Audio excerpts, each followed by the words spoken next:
Bago pong lahat, para sa iba pang balita, huwag po muna ninyong kalimutan mag-subscribe sa JB News, i-like at i-share at i-on na rin ninyo ang notification bell para updated po kayo. Hindi na kailangan pang magdeklara ng martial law sa bansa kung kinakailangan ito para sa kaligtasan ng publiko kapag naisabatas na ang bagong anti-terrorism bill. Ayon kay Senate President Vicente Sotto III, isinagawa ni Sotto ang pahayag na ito matapos kondinahin ng publiko ang pagpapasa ng bagong anti-terrorism bill sa Kongreso, kung saan sinabi ng mga kritikong maaari itong gamitin upang targetin ng mga individual na magpapahayag ng pagtutol sa pamahalaan. Ayon sa senador, papalitan ng bagong anti-terrorism bill ang Human Security Act na sinabi niyang pinakamahinang anti-terrorism policy sa buong mundo. Itinanggi naman ni Sotto na pinapabilis ang pagkakapasa sa bagong anti-terrorism bill sa Kongreso. Sa katunayan, 2018 pa noong unang ihahin ang panukala at kamakailan lamang naaprubahan sa Senado. Anya pa, tanging ang Pangulo lamang ang makakapagsertipika rito bilang urgent upang matapos ng Kongreso ang deliberasyon sa panukala bago ito mag-adjourn sa Senate. Nanindigan naman si Sotto na kailangan ng probisyon sa warrantless arrest sa bagong anti-terrorism bill. Binigyang punto ng mambabatas na kailangang ipaalam sa pinakamalapit na korte o CHR ang tungkol sa pag-aresto sa kaso ng warrantless arrest ng isang taong hinihinalang gumagawa ng terorismo, may kaugnayan sa terorismo o nagpapahayag ng paggawa nito. Umaasa si Sotto na malalagdaan ito ng Pangulo upang maging batas sa loob ng isang linggo. Umaasa naman si Vice President Leni Robredo na hindi magiging discriminatory ang plano ng Department of Education o DepEd na magpatupad ng blended learning system sa darating na pasukan sa marginalized sectors, partikular na sa mahihirap. Nagmula ito nang obserbahan niya ang mga inisyal na suhestyon ng Education Department na magsasagawa ng online classes na hindi magiging realistic dahil ilan sa mga lugar sa bansa ang walang access sa internet. Pinuri naman ni Robredo ang idea ng ahensya na humingi ng tulong sa mga istasyon ng radyo at telebisyon upang makapagpadala ng educational material sa mga wala o limitadong access sa internet. Subalit, kwestiyon niya kung paano ito maisasagawa. Umaasa rin ng pangalawang Pangulo na bago ilabas ng national government ang suhestyon nito sa publiko, dapat itong magkaroon ng akmang plano upang hindi pagmulan ng kalituhan. Salamat sa inyo. May konting, wala nang question, merienda na lang. After reaction muna dun sa pwedeng sabihin na mounting criticism doon sa mabilis na approval daw ng anti-terror bill. Ang mabilis sa approval, ang dapat tanungin doon yung House of Representatives. Kasi kami, sinimulan ko yung public hearings dito hanggang sa ma-approve on third and final reading. Noong isang taon pa, mahaba yung debate namin dito, mahaba rin yung mga public hearings. Inibitahan namin dapat lahat yung imbitahan, pati yung Commission on Human Rights, inibitahan namin, yung mga academe, yung Philippine Judges Association, yung DOJ, inibitahan namin ilang beses yung mga progressive bloc, hindi naman sila nagpunta. Hindi naman kami pwede maghintay sa kanila forever. So, naggawa kami ng committee report at mahaba debate ito sa plenary. Halos lahat ng mga kasamahan ko, including yung lahat ng miyembro ng minority bloc, nag-interpellate dito kaya medyo natagalan ang debate dito sa Senado. So, pero hindi ito yung parang minadali at hindi naman lang pinag-aralan mabuti. Sir, yung concerns ng mga critics, especially ng CHR, una, bakit daw masyadong mahaba yung 14 days na ang dating mas magiging prone siya into torture sa terror suspects. Tapos second, hindi masyadong nabigyan ng role yung CHR sa pag-check dun sa mga ide-detain na terror suspects. Mali yun. Ang ganito, no? Kung halimbawa nagkaroon ng warrantless arrest, yun namang mga elements do sa pagsagawa ng warrantless arrest, hindi namin binago. Wala kami dinagdag kung ano yung existing ngayon na a crime has just been committed, about to be committed, actually being committed, tapos yung arresting officer, meron siyang probable cause na naniniwala siyang may personal knowledge siya na yung talagang taong arestuhin, yun ang liable do sa krimen. Ganon, wala kami binago doon. So, hindi ko alam kung ano yung sinasabi ng mga nag-criticize na ito ay kakaiba kaysa doon sa nakapaloob na doon sa ating Bill of Rights. So, foremost in my mind, noong nagdedebate kami rito, laging ang reference namin yung Bill of Rights na naka-enshrine sa ating Constitution. So, maraming disinformation, and I just hope na hindi darating yung araw na yung mismong sila o pamilya nila o mga mahal nila sa buhay magiging biktima o nasa receiving end ng terrorist attack. Kasi pag nangyari yon, medyo late na sila na i-regret itong ginagawa nila, kinukonvince yung mga tao to junk yung anti-terror bill. Sir, last na lang from my end. This early, may mga groups na nagsasabi na oras na maging batas to, questionin nila sa Korte Suprema yung legality. Karapatan nila yon, maski sinong pwede namang mag-question, basta may basihan sila, i-include nila sa Korte Suprema. Kasi kami mismo, mga senador, kapag meron kaming inaakalang merong abuse of authority, grave abuse of discretion or authority, kami mismo nagpupunta rin sa Supreme Court. Remember, nagpunta kami ni na Senate President Soto, Senator Drilon, Senator Gordon. Ang dinulog namin sa Korte Suprema, yung role ng Senado pagka i-abrogate na isang tratado. So lahat naman pwede talagang pumunta sa Korte Suprema. After all, yung Supreme Court ang final arbiter. Siya nag-i-interpret kung meron bang hindi naayon sa saligang batas dito sa ating ipinasa o ipapasang Anti-Terrorism Act. Hi, sir. Joyce. Hi, sir. Good afternoon po. Sir, sa anti-terror bill muna po, just to clarify, sir, kasi ang parang tanong na paulit-ulit ngayon, sino po ang magde-decide if a person is a terrorist or if a group is a terrorist group, sir? Yung batas. Batas yung magde-decide. Hindi ito discretionary sa tao na nagsasagawa ng pag-aresto. Mhm. Ang sinasabi nga natin, yung panuntunan sa pagsasagawa ng citizen's arrest o yung tinatawag na warrantless arrest, hindi natin ginalaw. Kasi hindi pwede basta galawin yun. So, yun. Di ba, malinaw naman yung may personal knowledge na nakukumit lamang at actually committing o kaya about to commit. Tapos naniniwala pang may probable cause. Tapos kung halimbawang yung tao takas na preso, may mga ganun. Walang ginalaw doon eh.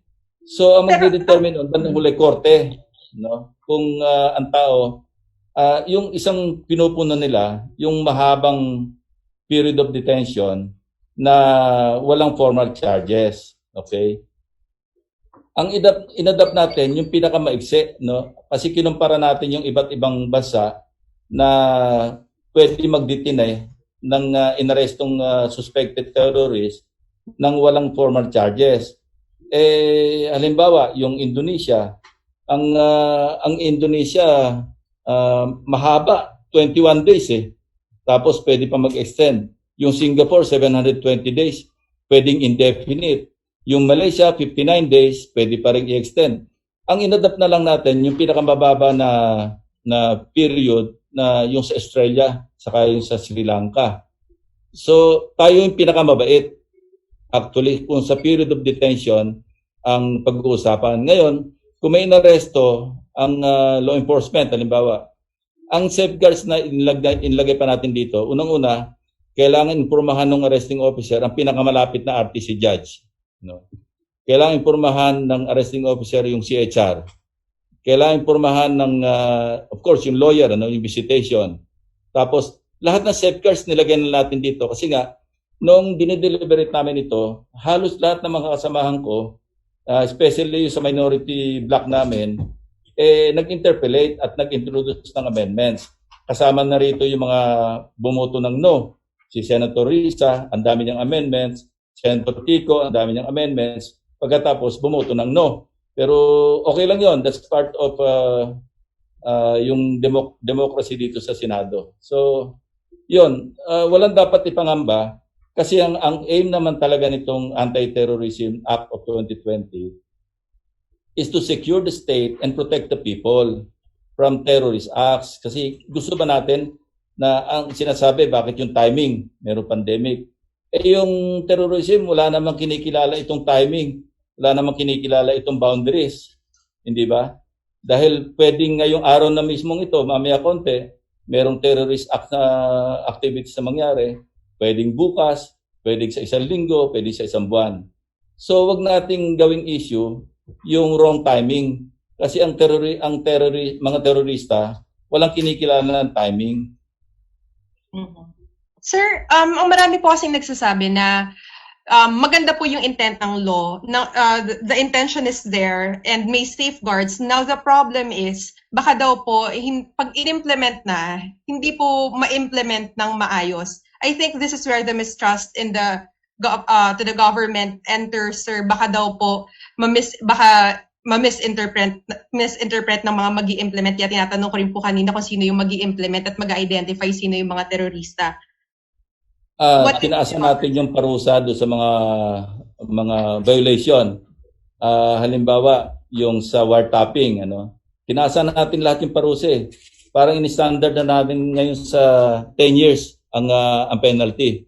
Kapag halimbawa, wrongful yung arrest, lumampas sa 14 days yung pagkadetine o hindi sinunod yung batas, hindi ininformahan yung judge, pagkahuli, hindi ininformahan yung CHR, pagkahuli, at hindi sumunod sa batas, tinaasa namin lahat yung parusa laban sa mga law enforcement agents na magsasagawa ng arrest at pagdetine. Yung sa wiretapping, inyakyat pa natin yung antas ng korte. Yung sa existing ngayong RA 4200, Anti-Wiretapping Act, RTC judge lang pwede na mag-issue ng judicial authorization. Ang ginawa natin dito, inelevate pa natin sa Court of Appeals. At kapag nagkaroon ng authorization na mag-wiretap, yung hindi pwedeng gamitin basta ng law enforcement, yung lahat ng proceeds, ide-deposito doon sa korte. At kung walang authority yung Court of Appeals na ilabas o gamitin yung proceeds ng wiretap conversations o kung anuman, yung communication, hindi pwedeng ilabas. At napakarami safeguards. I just wish meron tayong time na enumerate lahat. Pero nandyan lahat. Dinagdagan pa namin ng safeguards kaysa doon sa mga existing na sa ating revised penal code. Okay, thank you, sir. Salamat po. Sir, si Mean ng Net25. Yeah, Mean. Good afternoon, sir. Afternoon. Sir, may pangamba po si Senator Leila de Lima na gamitin lang daw pong political tool itong anti-terrorism. Sabi niya, baka daw po yung mga magsasalita against the government makasuhan ng inciting to terrorism.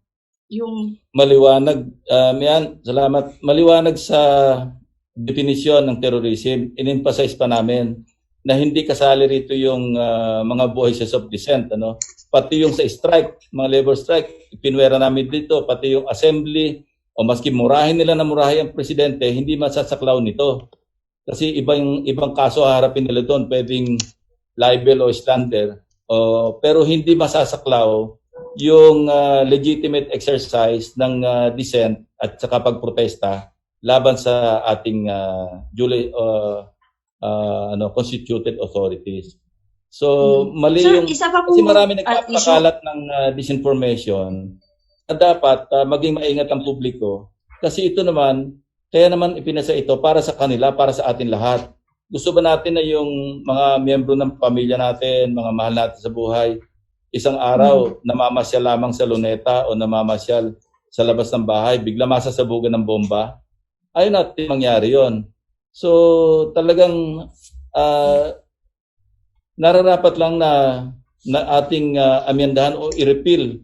Kasi alam nyo yung Human Security Act ng 2007, dead letter law. Ilang taon na nakakaraan, di ba? 2007 yon. Isa pa lamang ang nako-convict, si Nur Sufyan, ito'y na-convict noong 2018. Imagine, 11 years after, isa pa lamang conviction. Tapos, ang proscribe pa lamang na organization, terrorist organization, isa pa lamang yung Abu Sayyaf. Ito, masasaklaw nito, pati yung ISIS. Basta mga terrorist acts o yung mga terorista, yun ang pwede saklawin dito. At malinaw naman nakasaad dito sa panukalang batas na ito, malinaw yung mga parameters. Hindi pwedeng basta magturo tayo na ikaw terorista, huli ka. Hindi po pwede yun. Sir, Opo, Cecil. good afternoon, sir. Yes, sir, yung clarification lang kasi sinabi ni Atty. Jock no na the new anti-terror bill will endanger our basic rights and freedom. Ano po yung parang kahit short na answer natin doon na may assurance tayo na hindi naman ganun ka ang impact ng law? Walang basihan. Una-una, sabi ko nga, yung Bill of Rights, nandiyan pa rin. Walang lumampas doon sa Bill of Rights na nakalista, yung enumeration ng mga rights na nakalista sa ating saligang batas. Walang lumampas doon. It's within the bounds of the Bill of Rights. And this Under, I not think, Article 3. Opo. And this not in any way will parang silence yung critics ng administration. Wala, sinabi ko nga kanina, yung mga protesta, yung expression ng dissent, yung malinaw doon shall not include, no? Ang linaw, terrorism as defined sa section 4, no? Shall not include advocacy, protest, dissent, stoppage of work, industrial or mass action, and other similar exercises of civil and political rights, no? Napakalinaw doon. So, basahin muna nila bago sila kasi mag-criticize. Kasi alam mo, madaling mag-disinform dahil medyo siyempre yung mga kababayan natin madaling takutin hindi ba? Dahil kasi panahon daw ng crisis ngayon, tapos biglang when you were hearing ba this bill, certified as urgent na yun o ngayon lang dumating from the palace yung certification? Noon hindi. Noon sa Senate. Naipasa namin to February pa Sinimulan namin to. Wala pa sa guni-guni natin yung pandemic. Kasi sinimulan namin to, I think, October or September, yung aming pagdinig. Nakailang public hearings kami dito at napakalawak nung aming inimbita na resource person sa mga sectors. Yun nga, napasin lang namin, inimbita namin yung mga progressive blocks yan. Progressive blocks, the likes of Chel Jokno, at saka yung mga human rights advocates. Hindi naman sila nagpunta. I think at least 2 beses namin sila pinadala ng invitation. Yung human rights nagpunta, si Commissioner Gana. No? At hininga namin ng kanilang posisyon. At yung academy, yung mga UP professors, yung mga study group nila, inibitahan namin dito. At sila, nagpahayag din sila. Wala naman silang sinabing mahigpit na pagtutol. Even yung Commission on Human Rights, nag-input lang sila.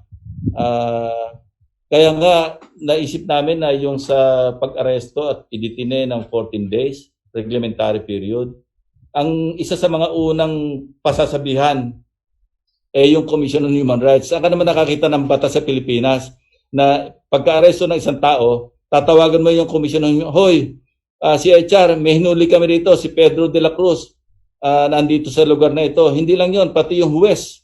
Yung pinakamalapit na huwes, halimbawa, na-aresto sa Cavite, halimbawa sa Imus, unang-unang tatawagan yung isang huwes sa Imus, Cavite, na may naresto kami rito, Honorable Judge.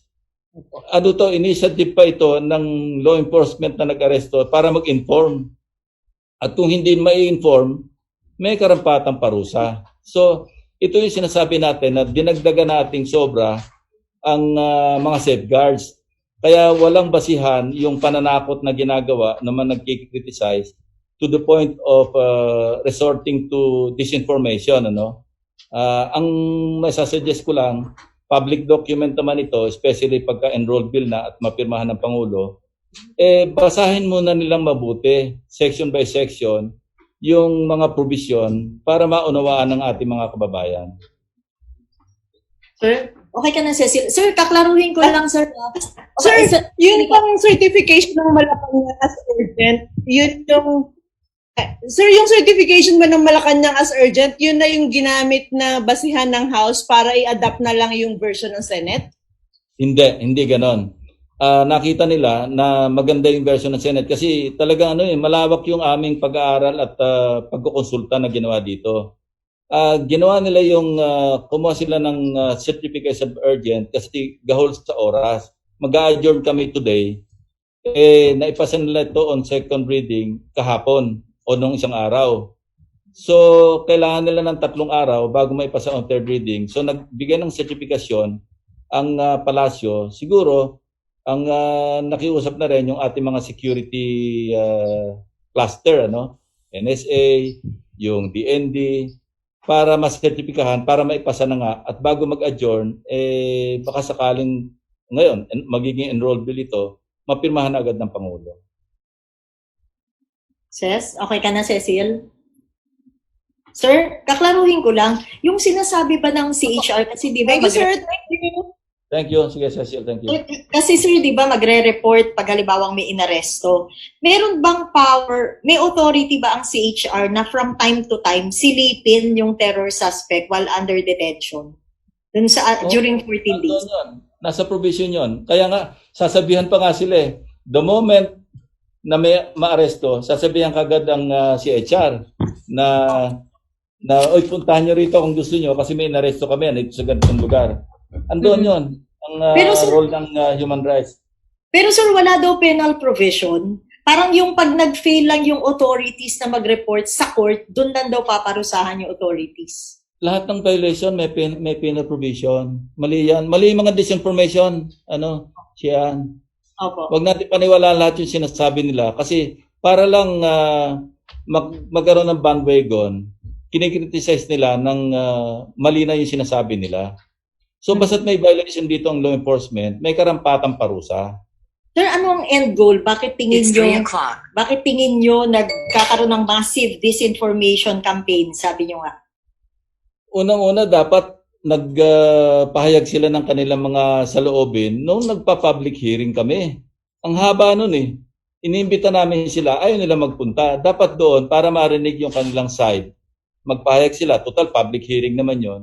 Dapat that early. Bakit ngayong kung kailan ipapasa na ng House, saka naman sila nagkukumahog na para nagkakampanya sa publiko na nagdi-disinformation pa para pigilan. Third reading na nga sa House, matagal na namin na third reading sa Senado, magiging enrolled bill. Ano ang kanilang pakay? Anong kanilang motibo? Ano nakikita? Samantalang they had all the time, last year, all the way up to February, nung pinasa namin ito, para magpahayag ng kanilang saloobin o pagsalungat. E di sana kung ano yung mga kanilang input, kung ano lang kanilang mga gustong i-incorporate dito sa bill, sa Senate version na inadapt nga ng House.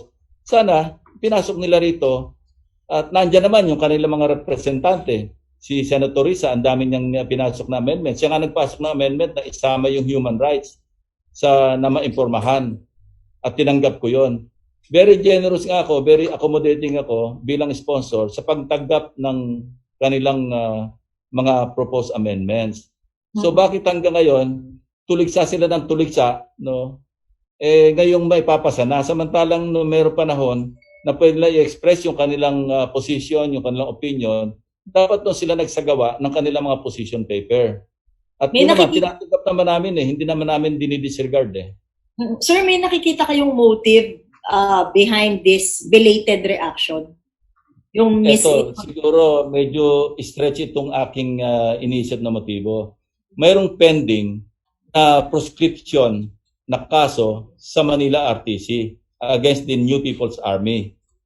Kaya yung mga progressive, hindi ko naman sinasabing NPA sila, pero baka yun ang inaalala nila na pagka na-declare na proscribed organization ang New People's Army, siyempre may mga ebidensya dyan na pwede mag-link sa kanila bilang mga complicit, di ba?